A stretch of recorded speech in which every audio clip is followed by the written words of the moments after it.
ओम नमो भगवते वासुदेवाय। ओम नमो भगवते वासुदेवाय। ओम नमो भगवते वासुदेवाय। नारायणं नमस्कृत्य नरं चैव नरोत्तमं देवीं सरस्वतीं व्यासं ततो जयं मुदीरयेत्। नष्टप्रायेषु अभद्रेषु नित्यं भागवत सेवया भगवती उत्तमश्लोके भक्तिर्भवति नैष्टिकी। ओम अज्ञानतिमिरञ्जस्य ज्ञानाञ्जनशलाके चक्षुरुन्मीलितं येन तस्मै श्रीगुरवे नमः। श्रीचैतन्यमनोभीष्टं स्थापितं येन भूतले स्वयं रूपगदामह्यं ददाति स्वपदान्तिकं। वन्देऽहं श्रीगुरु श्रीयुतपथकमलं श्रीगुरुन् वैष्णवां च श्रीरूपं सागरजातं सगन रघुनाथान्वितं तां सजीवं साद्वैतं सावधूतं परिजनसहितं कृष्णचैतन्यदेवं श्रीराधा कृष्णपादान् सगन ललिता श्रीविशाखान्वितं च। हे कृष्ण करुणा सिन्धु दीनबन्धो जगत्पते गोपेश गोपिका कान्त राधा कान्त नमोस्तुते। जयदां सुरदौ पङ्गोर्मम मन्दमतेर्गति मत्सर्वस्य पादाम्बोजौ राधा मदनमोहनौ दिव्यवृन्दारण्यकल्पद्रुमादक श्रीमद्रत्नाकारो सिंहासनस्थौ श्रीमद् राधा श्रीलगोविन्ददेवो प्रेस्ते लिपि सेव्यमानो स्मरामि। श्रीमान् रासरसारम्भि वंशी वटतटस्थित कर्षन् वेणुस्वनैर्गोपिर्गोपी गोपीनाथ श्रीयास्तनः तप्तकाञ्चन गौराङ्गी राधे वृन्दावनेश्वरी वृषभानुसुते देवी प्रणमामि हरिप्रिये। वाञ्छाकल्पतरुभ्यश्च कृपा सिन्धुभ्येव च पतितानां पावनेभ्यो वैष्णवेभ्यो नमो नमः। नमः ओं विष्णुपादाय कृष्णप्रेष्ठाय भूतले श्रीमते भक्ति विकास स्वामिनीति नामिने। नमः ओं विष्णुपादाय कृष्णप्रेष्ठाय भूतले श्रीमते भक्ति वेदांत स्वामिनीति नामिने। नमस्ते सारस्वते देवे गौरवाणी प्रचारिणे निर्विशेष शून्यवादी पाश्चात्य देशतारिणे। श्री कृष्ण चैतन्य प्रभु नित्यानंद श्री अद्वैत गदाधर शिवासादि गौर भक्त वृंद। हरे कृष्ण कृष्ण कृष्ण हरे हरे हरे राम राम राम हरे हरे। भागवत प्रार्थना। कृष्णादन्यमजानतशनमपि स्वप्नेऽपि विश्वेश्वरे तस्मिन् भक्तिम् अहैतुकीं विदधतो हृत्काय वग्भिर्सदा। श्रीलान् सद्गुणपुञ्जकेलिनिलयान् प्रेमावतारानहं वन्दे भागवतानिमम् अनुलवं मूर्ध्नानि पत्यक्षितौ। सर्वशास्त्राद्विपीयूषा सर्ववेदैकसत्फला सर्वसिद्धान्तरत्नाढ्य सर्वलोकैकदृक्पृता सर्वभागवत प्राण श्रीमद्भागवत प्रभो कलिद्वन्द्वोदितादित्य श्रीकृष्ण परिवर्तित परमानंद पाठाय प्रेम वक्षाक्षराय ते सर्वदा सर्वसेव्याय श्रीकृष्णाय नमोस्तु मे। मतेक बंधो मत्संगिन मद्गुरो मन्महादन मन्निस्तारक मद्भाग्य मदानंद नमोस्तुते। असाधु साधु ददायिन् अधिनोचताकरा नामुञ्च कदाचिन्मां பிரேம்னா ஹிருத்கண்டயோஸ்புரா. மொழிபெயர்ப்பு. ஓ எல்லா வேத இலக்கியங்களிலிருந்தும் கடைந்தெடுக்கப்பட்ட அமிர்தமே, வேதங்களின் மிக முக்கியமான ஆன்மீக பழமே, எல்லா தத்துவங்களின் முடிவுகளான ஆபரணங்களை கொண்டவரே, உலக மக்களுக்கு ஆன்மீக பார்வையை கொடுப்பவர் மற்றும் வைஷ்ணவர்களின் உயிர் மூச்சாக விளங்குபவரே, பகவானே நீர் கலியுகத்தின் இருளை போக்குவதற்காக உதித்த சூரியன், உண்மையில் நீர் எங்களிடம் திரும்பி வந்த கிருஷ்ணர். ஓ ஸ்ரீமத் பாகவதமே, உங்களுக்கு என் பணிவான வணக்கங்கள். உங்களை படிப்பவர்கள் உன்னத ஆனந்தத்தை அடைவார்கள், ஏனெனில் உங்கள் எழுத்துக்கள் அவர்களுக்கு தூய பக்தி தொண்டை பொழிகின்றது. நீங்கள் பகவான் கிருஷ்ணரின் அவதாரமாக இருப்பதால் எப்பொழுதும் அனைவரும் உங்களுக்கு தொண்டு புரிய வேண்டும். ஓ ஸ்ரீமத் பாகவதமே, என்னுடைய ஒரே நண்பரே, என்னுடன் இருப்பவரே, என்னுடைய ஆசிரியரே, என்னுடைய மிகப்பெரிய சொத்துமாகவும் என்னை விடுவிப்பவருமாகவும் இருப்பவரே, என்னுடைய மரியாதை கலந்த வணக்கங்களை ஏற்றுக்கொள்ளுங்கள். ஓ ஸ்ரீமத் பாகவதமே, புனிதமற்றவருக்கும் புனிதத்தை வழங்குபவரே, மிகவும் வீழ்ச்சி அடைந்தவர்களை உயர்த்துபவரே, என்னை எப்பொழுதும் கைவிட வேண்டாம். கிருஷ்ணருக்கான தூய பக்தி தொண்டுடன் எப்பொழுதும் என் இதயத்திலும் தொண்டையிலும் தோன்றுவீராக. ஸ்ரீமத் பாகவதம் கி ஜாய். ஸ்ரீல பிரபுபாத் கி ஜாய்.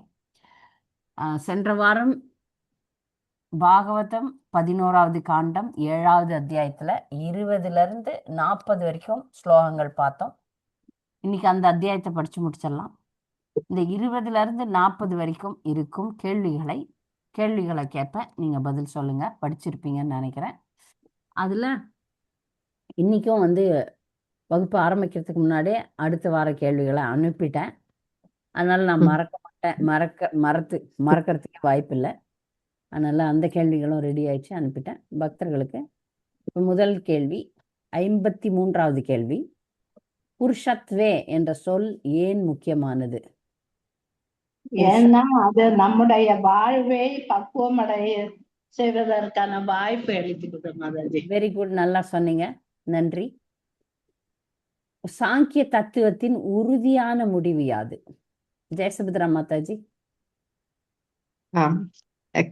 பகவான் கபிலரால் எடுத்துரைக்கப்பட்ட உயர்ந்த அறிவுபூர்வமான சாங்கிய தத்துவத்தின் உறுதியான முடிவு பரம பக்தர்களின் தாமரை பாதங்களில் சரணடைவதும் பகவத் பிரேமத்தை அடைதலும் என்பது குறிப்பிடத்தக்கதாகும். சரியா சொன்னீங்க, நன்றி. சாங்கிய தத்துவத்தினுடைய முடிவு, இறுதி இலக்கு எப்படின்னு பாத்தீங்கன்னா, பகவானை சரணடையணும், பக்தர்களை சரணடையணும், பகவத் பிரேமையை அடையணும். இதான் நம்முடைய வாழ்க்கையின் குறிக்கோளும் சாங்கிய தத்துவத்தின் குறிக்கோளும் கூட. அடுத்த கேள்வி, 55வது கேள்வி, சாங்கிய யோக விசாரத இதன் பொருள் கூறி அதன் விளைவு என்ன ஆகும் என்பதை விளக்குக. மங்களபாவினி மாதாஜி. ஹரே கிருஷ்ண மாதாஜி. சாங்கிய யோக விசாரதா அதாவது தூய பக்தர்களை சரணடைந்து இவ்வுலகின் உண்மை நிலையை புரிந்து கொள்பவர்களால் கிருஷ்ணருடைய அக மற்றும் புறசக்திகளோடு கிருஷ்ணரையும் அவரது சுய ரூபத்தையும் தரிசிக்க முடியும். ஹரே கிருஷ்ணா. சரியா சொன்னீங்க. இது சாங்கியம் அப்படின்னா ஆராய்ச்சி அறியறது, யோகம்னா பகவானுக்கும் நம்மளுக்கும் உள்ள தொடர்பு, விசாரத்தகன்னு ஆராய்ந்து அறியும் அறிவு.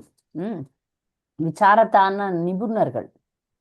இப்ப தூய பக்தர்களை சரணடைஞ்சு இந்த உலகத்துல உண்மை நிலையை புரிந்து கொள்பவர்களால் கிருஷ்ணருடைய அக மற்றும் புற சக்திகள் அதோடு சேர்த்து அவருடைய சுயரூபத்தையும் பார்க்க முடியும். அகசக்தினா என்னது? யாருன்னா சொல்ல முடியுமா? பகவானுடைய அகசக்தினா என்ன?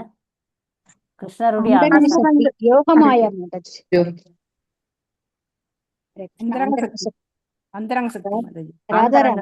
அந்தரங்க சக்தினாலதான் ஆன்மீக உலகமே இயங்குது. அந்தரங்க சக்தி ஆன்மீக உலகம். அந்த அடுத்த இன்னொரு புறசக்தி அப்படின்னு சொல்றது இப்ப நம்ம பாக்குற இந்த பௌதிக உலகம். பௌதிக உலகத்துல பாக்குற எல்லாமே பகவானுடைய சக்தி தான்.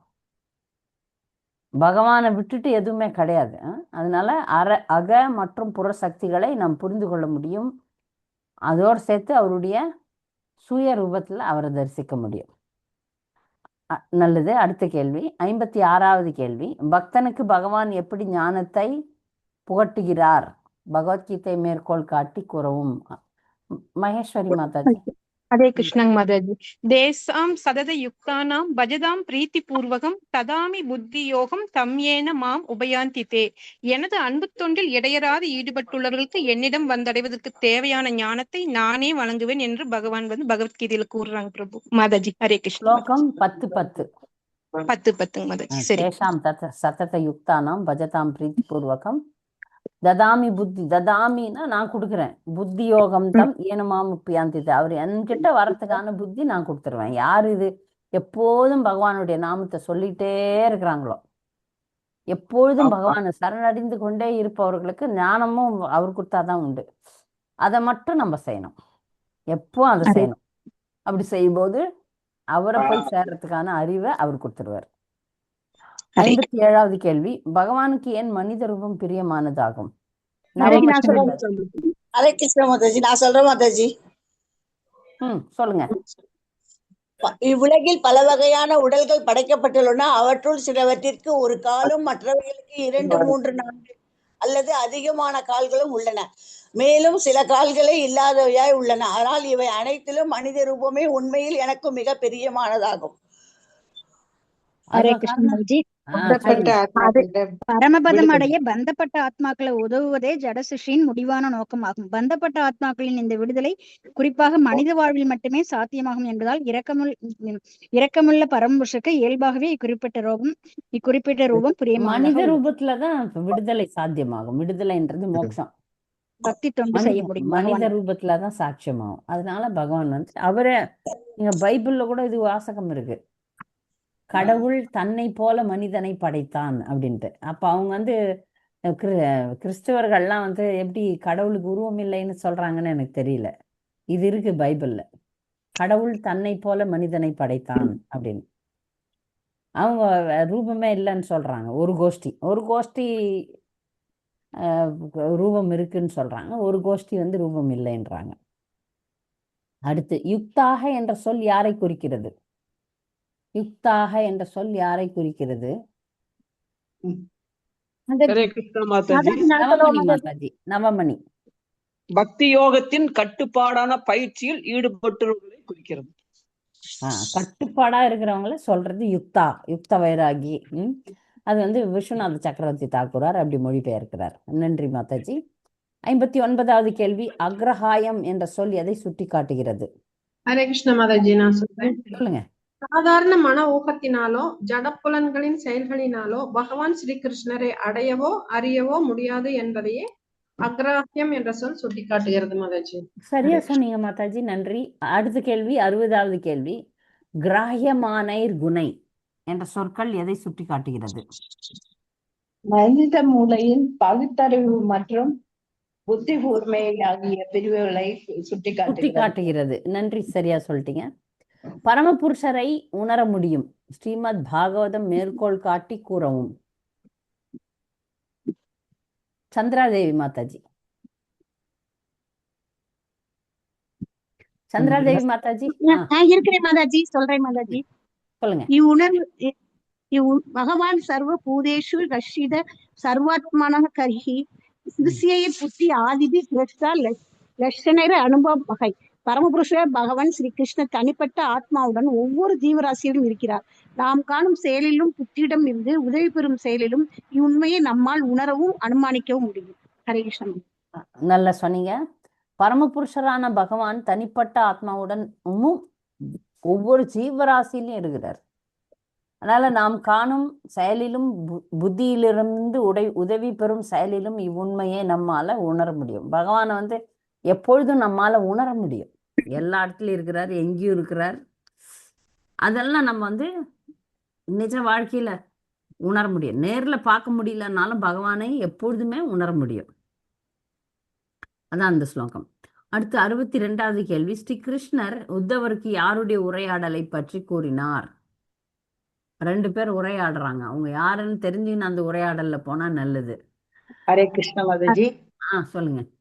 எல்லையற்ற மகிமை வாய்ந்த யது மகாராஜனுக்கும் ஓர் அவதூறுக்கும் இடையே நிகழ்ந்த சம்பாஷணை வடிவில் உள்ளது. சரியா சொன்னீங்க, நன்றி. பிராமண பரதேசின்னு சொல்றாங்க. அவந்தி பிராமணர்னு தான் நிறைய சொல்லுவாங்க. பக்தர்கள்லாம் சொல்லும்போது அவந்தி பிராமணர்னுவாங்க, பிராமண பரதேசி. 63வது கேள்வி, ஆன்மீக பயிற்சிக்கு வரும் சாதாரண மனிதர்களின் குறிக்கோள் யாது?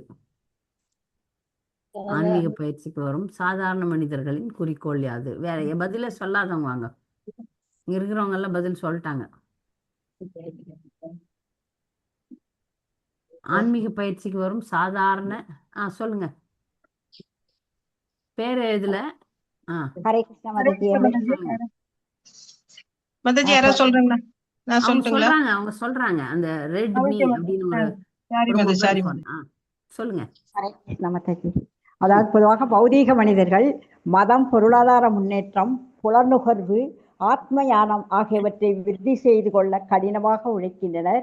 மேலும் ஆயுளை அதிகரித்துக் கொள்வதும் புகழடைவதற்கும் பௌதீக செல்வத்தை அனுபவிப்பதற்கும் அதுவே அவர்களுடைய உள்நோக்கம். சாதாரண மக்கள் வந்து ஆன்மீகத்துக்கு வராங்க, நம்ம கூட அப்படிதான் வந்தோம்.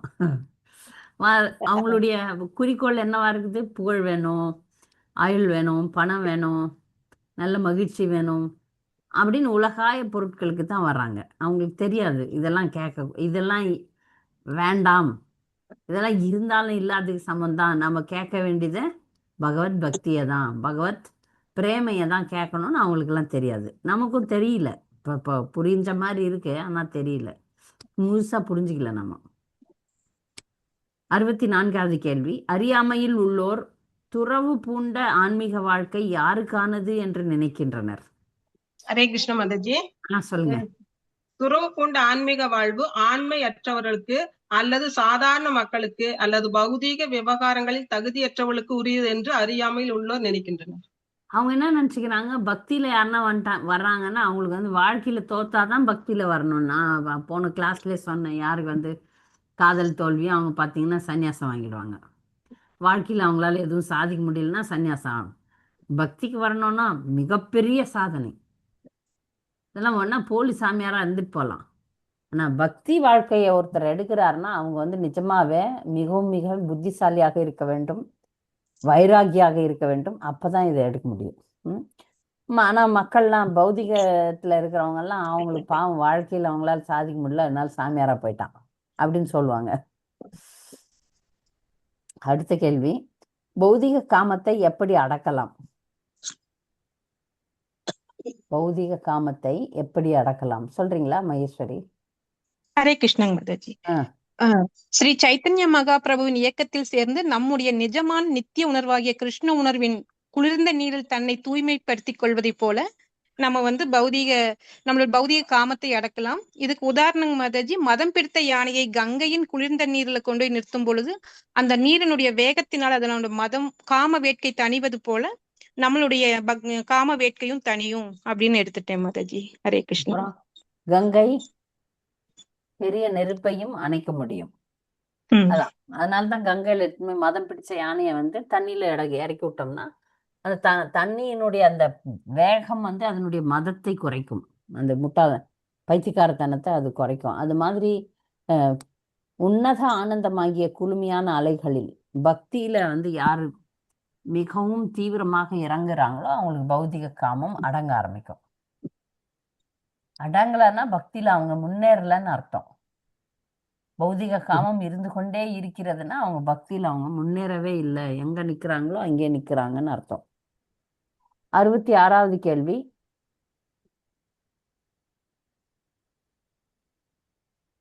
துறவு வாழ்க்கை யாருக்கு சாத்தியமாகும்? துறவு வாழ்க்கை யாருக்கு சாத்தியமாகும்?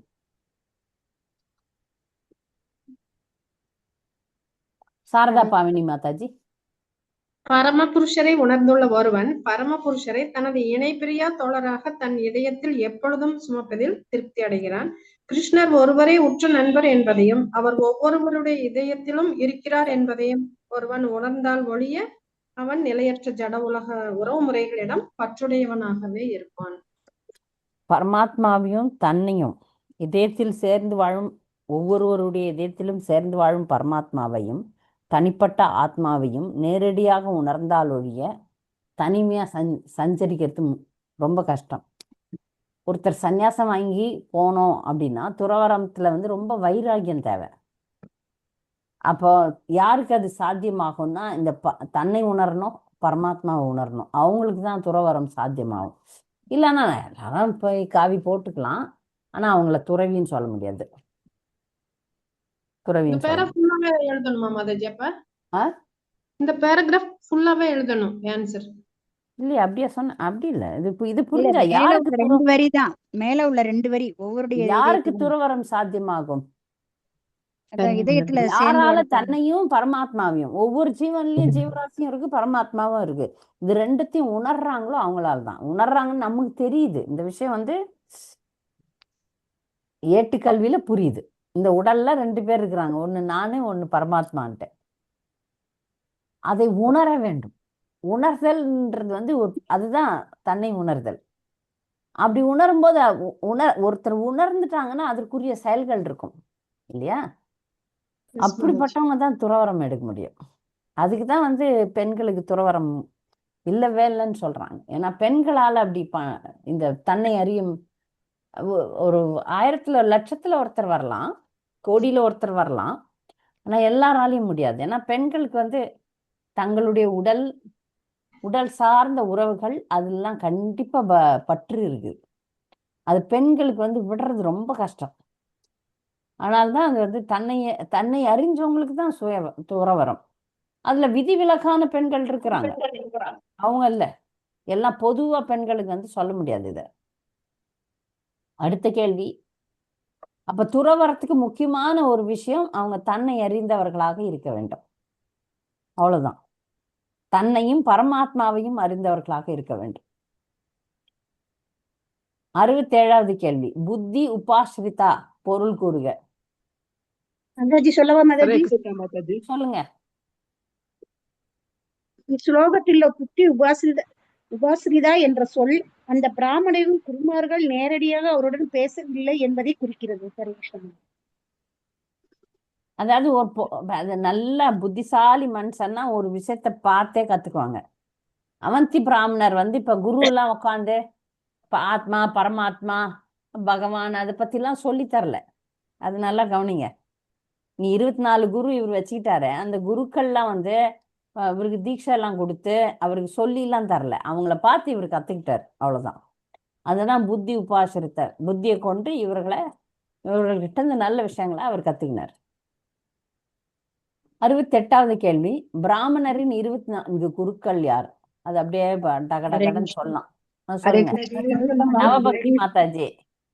பூமி, காற்று, ஆகாயம், நீர், நெருப்பு, சந்திரன், சூரியன், மாடப்புறா, மலைப்பாம்பு, கடல், வித்தில் பூச்சி, தேனி, யானை, தேன், திருடன், மான், மீன், பிங்கள என்ற வேசி, குரரப்பறவை, குழந்தை, குமரிப்பெண், அம்பு செய்பவன், பாம்பு, சிலந்தி பூச்சி மற்றும் குளவி ஆகிய 24 இந்த குருக்கள் கிட்ட இருந்து அவர் எப்படி படிக்கிறாருன்றது பாடம் அடுத்தது நமக்கு.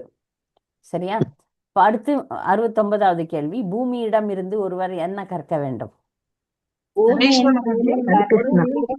இருங்க, நான் பேர் சொல்றவங்க சொன்னா சரி. நவமணி மாதாஜி. ஹரே கிருஷ்ணா. பூமி பெரும் பொறுமையின் சின்னமாகும். ஆழமான எண்ணெய் கிணறுகள் தோண்டப்படுவதாலும் அணுகுண்டுகளின் வெடியாலும் தூய்மைக்கேடு முதலீடுகளாலும் பூமியானது அசுர ஜீவராசிகளால் சதா தொந்தரவு செய்யப்படுகிறது. சில சமயம் செழிப்பான காடுகள் வியாபார நோக்குடைய பேராசிரியக்காரர்கள் வெட்டி சாய்க்கப்பட்டு பயனற்ற நிலம் உண்டாக்கப்படுகிறது.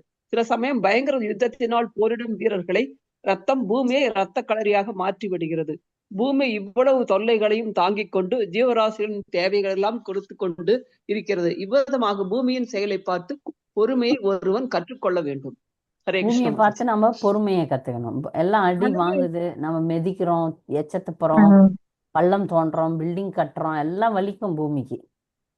ஹரே கிருஷ்ண மாதாஜி. இது வந்து ஒரே லைன்ல சொல்லலாம் இல்ல மாதாஜி? ஒரே லைன்ல பூமி கிட்ட இருந்து நம்ம பொறுமையை கத்துக்கணும்னு சொல்லி அதுதான் எழுதியிருக்கேன். அதுக்கு ஆமா, அதான் ஏன் பொறுமையா அவங்க எப்படி இருக்கிறாங்க, பல விதமான துன்பங்கள் அந்த பூமி கொடுத்தாலும் பூமி எப்படி பொறுமையா சகிப்புத்தன்மை இல்ல மாதாஜி, பொறுமையை விட சகிப்புத்தன்மை இல்ல, டாலரன்ஸ். என்ன கஷ்டத்தை கொடுத்தாலும் அது நல்லதே செய்யுது, சகிப்புத்தன்மை.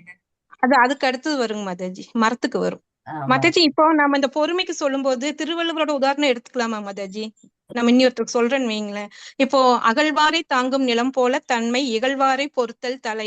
தன்னை வந்து எவ்வளவுதான் தோண்டுனாலும் கஷ்டப்படுத்தினாலும் அவனை கூட விலகாம பூமி மாதா தாங்கிக்குதுங்களாமா.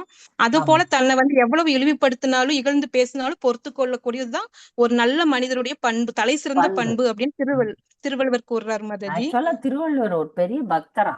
அது வரலாற்றுல எல்லாத்தையும் மறைச்சு அவருக்கு பட்டை போட்டு இல்ல அப்புறமா மாயாவதி மாதிரி எதுவுமே போடாம அவர் ஃபிகர் எப்படி எல்லாமே காட்டுறாங்க.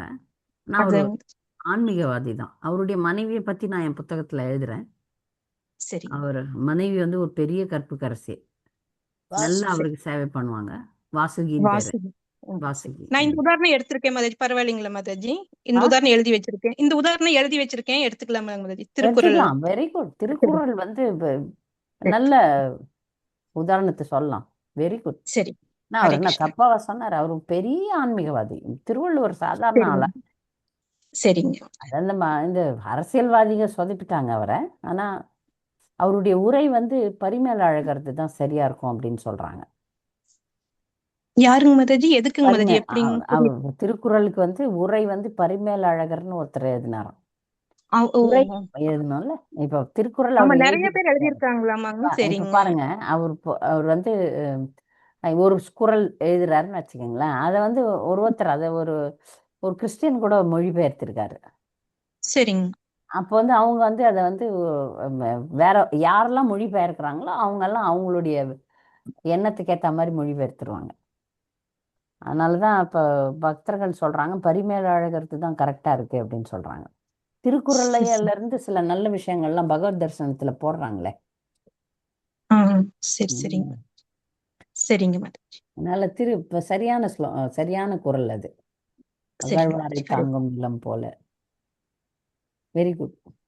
ஹரே கிருஷ்ண மாதாஜி. பூமி மலைகள் மற்றும் மரத்திடம் நாம் கற்றுக்கொள்ள வேண்டியது யாது? ஹரே கிருஷ்ணா. Hare You Krishna are Mataji. மாலினி மாதாஜி. ஹரே கிருஷ்ண மாதாஜி. மலையோட உதாரணத்துல இருந்து மற்ற எல்லா ஜீவரோட மகிழ்ச்சிக்காக கொடுத்து உதவும் கலையை ஒருவன் கத்துக்கணும். அது மாதிரி அது வந்து பழங்கள், மலர்கள், குளுமையான நிழல், மருந்து பொருட்கள் இதெல்லாம் வந்து மரங்கள் கொடுக்குது. அதுகிட்ட இருந்து மிகச்சிறந்த பாடங்களையும் ஒருவன் கற்றுக்கொள்ளலாம். ஒரு மரம் வந்து திடீர்னு அந்த வெட்டி வீழ்த்தினா கூட அச்செயல வந்து அது தடுக்கிறது இல்லை. அதனாலதான் திருநாத் அபி சுனிசேன கரோர் அபி சாய் கிருஷ்ணான்ட்டு வந்து சிஷ்டாஷ்டத்துல பாடியிருக்காரு. தன்னை வெட்டினவங்களையும் அது ஒண்ணும் செய்யறது இல்லை, எதிர்த்து நிக்கிறது இல்லை, திரும்ப அவங்களுக்கு வேற கொடுக்குது.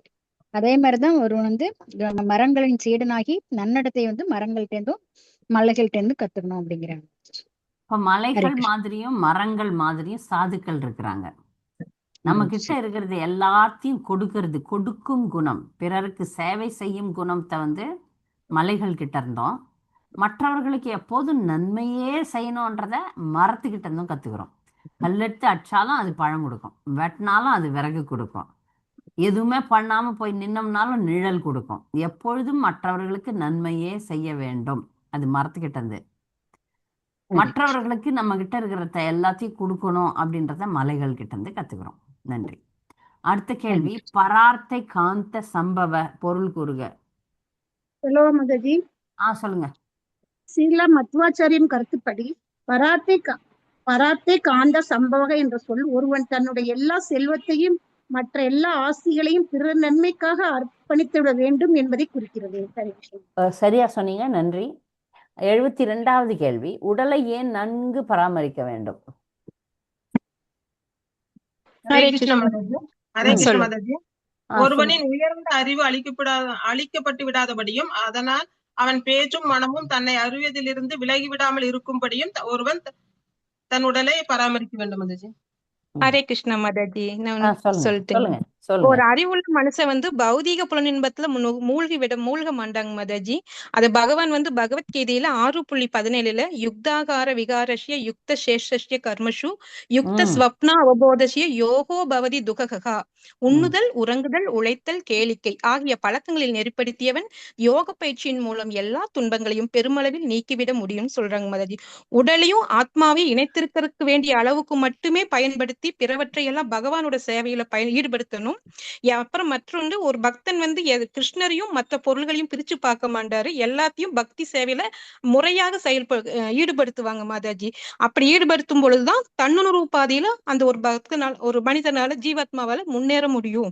அதனால உடலை வந்து நல்ல முறையில பராமரிக்கணும் அப்படின்னு எடுத்துட்டேன் மாதாஜி. உடலே பராமரிக்கிறதே வேலை கிடையாது. ஆனா உடலை கொண்டு தான் நம்ம பகவானை அடைய முடியும். இப்ப பக்தி உடலை கொண்டு தான் செய்யறோம். அப்ப அந்த உடலை பலவீனம் ஆயிடுச்சுன்னா ஆத்ம ஞானம் மங்கிடும். அளவுக்கு அதிகமான உணவும் கூடாது, அளவுக்கு குறைச்சலான உணவும் கூடாது. அதனால நிச்சயமா உணவுல வந்து பிரச்சனை வந்ததுன்னா மனக்கட்டுப்பாடு இருக்காது. மனக்கட்டுப்பாடு இல்லைன்னா நம்ம பக்தி செய்ய முடியாது இல்லையா? அதனால வந்து உடலை பராமரிக்க வேண்டும். பக்தி செய்யறதுக்கு தேவையான அளவுக்கு உடலுக்கு வந்து முக்கியத்துவம் தந்து அதை பராமரிக்கணும். அடுத்து, காற்றிடம் இருந்து என்ன கற்றுக்கொள்ள வேண்டும்? ஹரே கிருஷ்ண மாதாஜி. ஒரே சமயத்தில் காற்று பல திசையில் வீசும்போது சுற்றுப்புற சூழ்நிலை சஞ்சலம் அடைகிறது. அவ்வாறே மனமானது பௌதிக பொருட்களால் விருப்பு வெறுப்புகளுக்கு உள்ளாகும் போது அதிக மன சஞ்சலம் உண்டாகும். அந்நிலையில் பூர்ண உண்மை நினைப்பது சாத்தியமில்லை. அப்ப வந்து பகவான் நினைக்கிறது சாத்தியமில்லைங்கிறாங்க. எனவே பற்றில்லாமல் ஜட உலகம் முழுவதும் சஞ்சரிக்கும் கலையை ஒருவன் வீசும் காற்றிடமிருந்து கற்றுக்கொள்ள வேண்டும். எவ்வளவு காற்றடிச்சாலும் நம்ம பகவானை விடாம இருக்க வேண்டும் சொல்றாங்க மாதாஜி. இருமைகளிலிருந்து பாதிக்காம இருக்க கத்துக்கணும். நான் எழுதிக்கிறேன் மதஜி நான் எழுதியிருக்கிறேன். காற்றை போல் பலவைப்பட்ட விஷயங்களில் புகுந்து பழகினாலும் அவற்றின் குணதோஷத்தால் கரைப்படாத மனத்தினால் நல்ல இடத்திலும் பற்றில்லாமல் இருக்க வேண்டும் என்கிறத பழகிக்கணும்னு எழுதியிருக்கேன். காற்று பல விஷயத்தோட பழகுது. இப்ப பாருங்க, நான் போன வாரமே சொன்னேன், சாக்கடை வழியாவும் வருது, பூந்தோட்டம் வழியாவும் வருது. காத்துக்கு அதெல்லாம் இல்லை, அது பாட்டுன்னு வீசினே இருக்கும். அது மேல அந்த துர்நாற்றம் வீசுற மாதிரி இருந்தா கூட காற்று அதெல்லாம் பாதிக்கப்படாமல் வீசிக்கொண்டே இருக்கிறது. அதனால நாம நம்முடைய பக்தி தொண்டை செய்து கொண்டே இருக்க வேண்டும். உலகாய விஷயங்கள்ல இருந்து இருமைகள்ல பாதிக்கப்படாமல் நம்ம காரியத்துல இருக்கணும். முடிஞ்சு போச்சு. வேற இது வரைக்கும் நடத்தின பாடத்துல யாருக்காவது ஏதாவது கேள்விகள் இருக்கா? இது பாடம் புரியல அப்படின்னு இந்த 74வது கேள்வி மாதாஜி. இந்த ஸ்லோகம் மாதாஜி, இந்த ஸ்லோகம் வரைக்கும் 40 வரைக்கும் யாருக்குன்னா எதனா புரியலையா? சரி, 21ல இருந்து 40 வரைக்கும். அப்புறம் இப்ப 41ல இருந்து 74க்கு போலாம். யாருக்காவது எதனா புரியலையா? சரி, முடிச்சிடலாம். ஹரே கிருஷ்ணா.